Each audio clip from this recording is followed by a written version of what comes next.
Good morning, I'm Clinton Griffiths. The EPA says farmers have nothing to fear when it comes to government regulation of the waterways, but some producers aren't so sure. That's our top story on AgDay.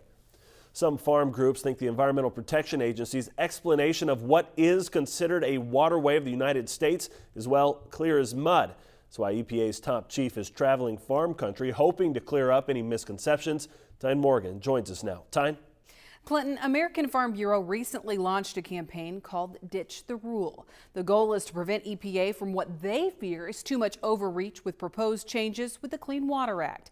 But EPA says a lot of these fears are simply assumptions, and the agency is now clearing up the muddy waters by cutting through confusion. John Barrett is a farmer and environmental stewardist. He cares for his land so that it's here for generations to come. But now he fears a possible change in the Clean Water Act could prohibit him from doing his job.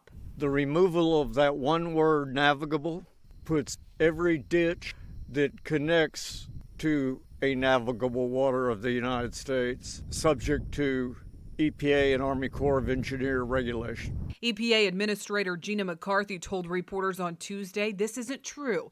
And with so much confusion about what the proposed changes would mean, these false assumptions need to be cleared up soon.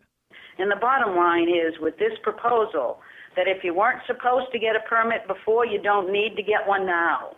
That is the reality, and that's what we need to talk about. McCarthy is setting out on a Midwest farm tour this week, hearing farmers and ranchers' concerns in Missouri.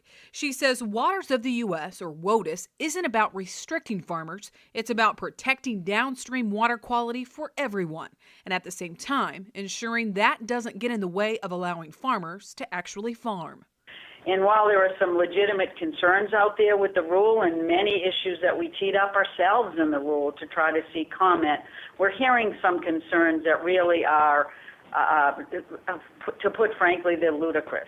One major concern Barrett has is with his ditches. He says after a heavy rain, water will sometimes top this creek bank, overflowing into a river. He fears under the proposed changes, this ditch would then be considered a water of the U.S., and he couldn't touch it without permission from the EPA. We've been farming this waterway behind me for many, many years. We have had no water quality problems.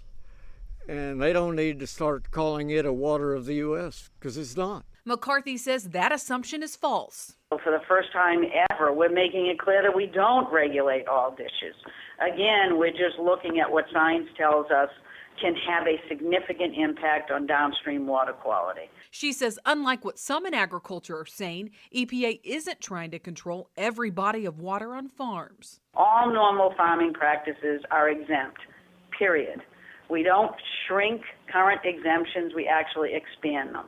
But for Barrett, he thinks it comes down to government overreach. The real issue is the EPA and the Corps are trying to expand their reach over row crop farmers that grow grain and cotton and corn and whatever. The ruling doesn't have anything to do with pollution. It has to do with regulatory power grab. Clinton, it's not just American Farm Bureau that's fighting back over the proposed changes. National Milk Producers Federation is now asking EPA to withdraw its proposal, saying it could actually discourage water conservation versus encouraging it.